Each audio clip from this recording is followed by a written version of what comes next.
Jadi siapa mampu macam tadi, tiba-tiba bila dia rasa bayang ni, dia terus duduk Ar-Rahmanir-Rahim, sambung Fatihah. Solatnya batal lah. Yang mampu macam ni, tiba duduk atas kerusi. Nanti terutama bila dia tak sujud lah, maka solatnya batal juga. Yang wajib dia tak buat. Dia nak masuk dalam saf. Lalu dia tak sujud, dia tak duduk. Sedangkan dia mampu buat macam tadi. Maka solatnya batal. Satu, taklif suruh buat.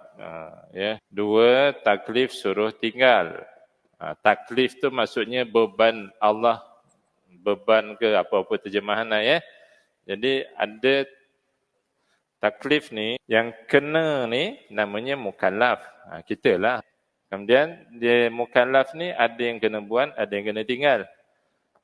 Yang kena buat ni ada dua. Satu, wajib. Hari ni yang kita punya kunci perbincangan. Wajib. Ada yang sunat. Yang kena buat ni. Yang kena tinggal ni, dua juga. Satu, harap. Dua, makruh. Untuk memahami solat uzur ni, kena faham ayat tu. Baik, kemudian ayat tu sambungkan illa wus'aha. Apa maksud illa wus'aha? Ni, benda-benda ni kena buat, ni kena buat. Ini elok buat. Ini wajib tinggal, ini elok tinggal ni. Semua tu bergantung kepada kemampuan. Kita bawa balik ke sini, bawa ke sini, cantum sini, cantum sini, cantum sini. Jadi dapat mampu. Jadi semua yang Allah yang suruh kita buat ni, dia pending kepada mampu. Berdiri waktu solat wajib, solat fardu, apa hukum dia? Tu yang kena faham lah. Okey. Tetapi yang saya dapati setakat pengalaman saya lah ramai remaja belia yang umur 76, 69 ni, dia gagal membezakan dalam solat tu mana yang wajib, mana yang sunat. Dia gagal membezakan. Contoh dia, sujud dalam solat. Apa hukum dia? Allah bebankan kita sujud tu kategori mana? Kena buat ke kena tinggal? Kena buat. Kena buat tu kategori mana? Wajib ke sunat? Wajib. Jadi apa tu? Wajib sujud tu pending kepada mampu. Jadi siapa mampu sujud, tiba-tiba dia tak sujud, bermakna dia tak buat yang wajib. Solatnya boleh batal. Itu dia punya aplikasi dia.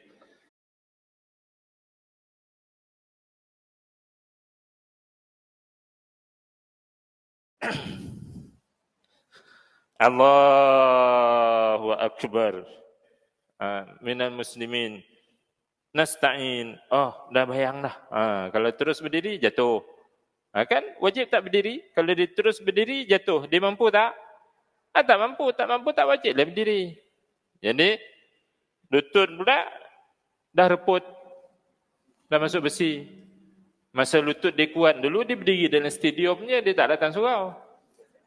Bila dah reput, boleh datang surau. Baik, jadi lutut tak boleh patah. Maksudnya tak mampu sujud. Terus berdiri, tombang. Apa dia kena buat?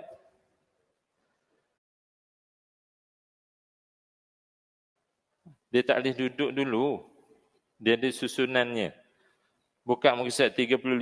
Buku nipis, muka surat 25. 4.2. Ada pun. 4.2. Baik, saya baca buku nipis ni dulu. Tidak mampu berdiri kecuali dengan bertekan pada sesuatu. Tadi kalau dia independen tadi, dia tombang. Tapi kalau dia dapat ni, dia mampu.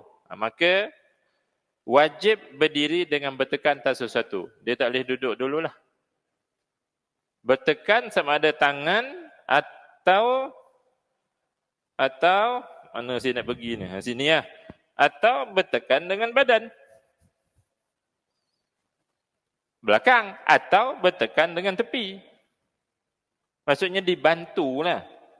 Ya, dibantu dia berdiri. Kalau dia mampu, wajib buat macam tu. Tak boleh duduk dulu. Terutama bila membaca Al-Fatihah. Sebab membaca Al-Fatihah ni, baca Fatihah wajib berdiri. Sebab dia termasuk dalam makna tertib, rukun ke-13. Buka puan. Okey, 101. Tertib. Makna tertib. Pergi nombor 3. Al-Fatihah dibaca ketika berdiri betul. Jadi siapa mampu macam tadi, tiba-tiba bila dia rasa bayang, dia terus duduk. Ar-Rahmanir-Rahim, sambung Fatihah. Solatnya batal lah. Sebab Fatihah itu wajib dibaca ketika berdiri. Boleh? Faham? Itu yang saya kata basic dia tadi, kita kena faham apa wajib ni. Inilah basic. Tak fahamnya ni, habis banyak salah faham kita nanti.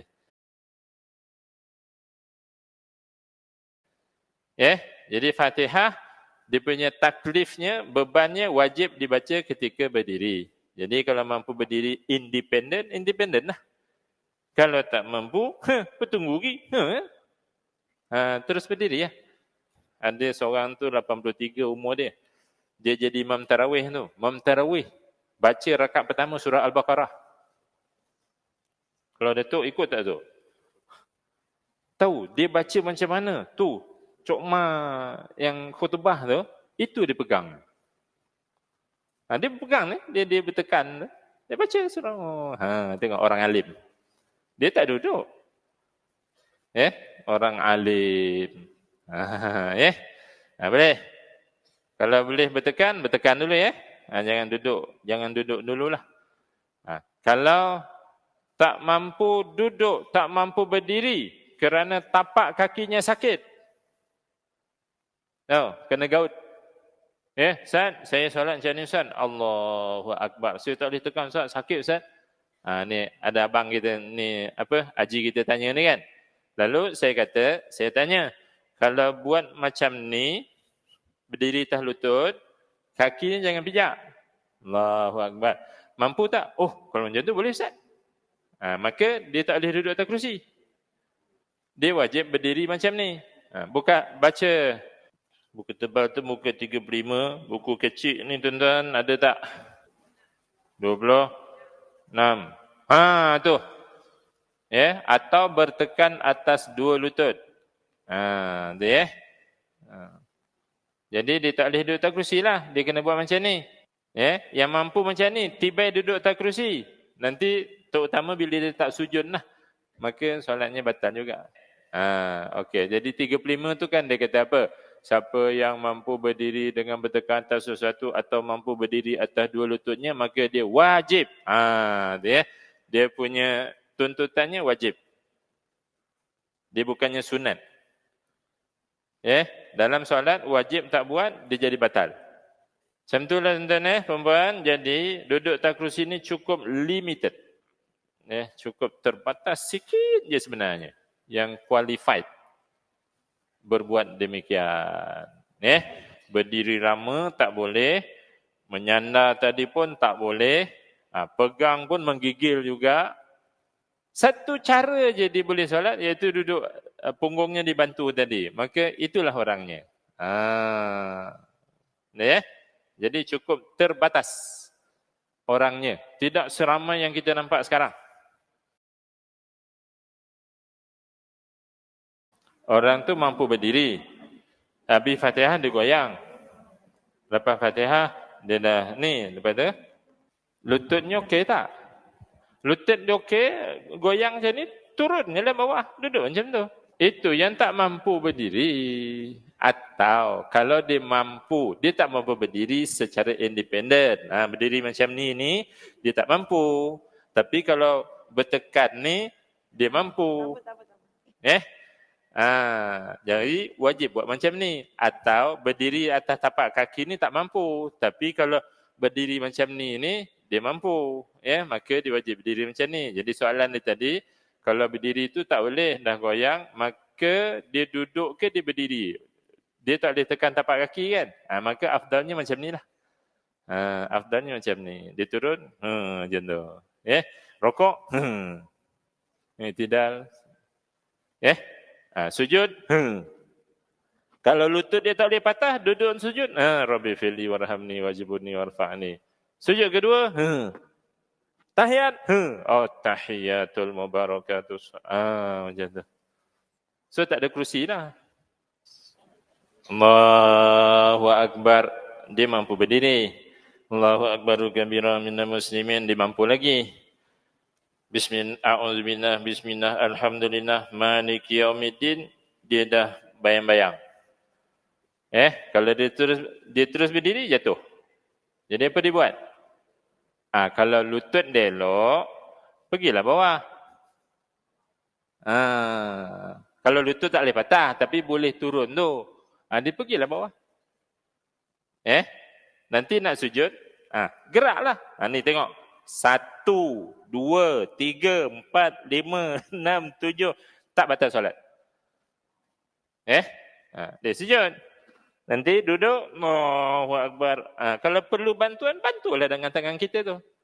Dia duduk. Sujud balik, tarik balik dengan tangan tu untuk mudah kita tu sujud balik. Boleh berdiri tak? Tak boleh. Tak boleh, duduk je. A'udzubillah, bismillah, alhamdulillah. So kerusi tak ada. Semula. Tengok sini, tengok iPod. Yang sujud tu wajib, duduk tu wajib. Bukan duduk sini tau, duduk bawah tadi. Dan dia dalam mampu. Baik, tadi, sekarang ni mampu berdiri. Jom puan, kita rokok. Allahu Akbar, mampu rokok. Boleh, wajib kan? Tidak puan, jom. Sekarang ni sujud. Jom puan, kita buat sujud macam tadi, turun tadi. Tak ada sakit apa-apa. Sujud Sekarang ni duduk antara dua sujud. Bantu tangan. Tu, sana bantu. Perlahan, tapi tak sakit. No. Rabbi firli warhamni wajibuni warfa'ni warzuqni wahdini wa'afini wa'fu anni. Puan bantu balik kaki dengan tangan tadi macam sujud balik dah. Allah. Macam sujud. Jadi puan ni kan mampu. Duduk tahiyat awal, duduk tahiyat akhir yang senang. Pusing balik puan. Tolong dengan tangan puan. Maka wajib buat macam ni. Jadi bila solat jemaah, punggung tu atas saf ni. Sebab berdiri tadi kan berdiri sini kan. Jadi kalau kategori macam ni, boleh bergerak macam ni, wajib buat macam ni. Manakala tangan tolong tadi gerak-gerak 7 kali, tidak batal solat. Sebab kita nak buat yang wajib.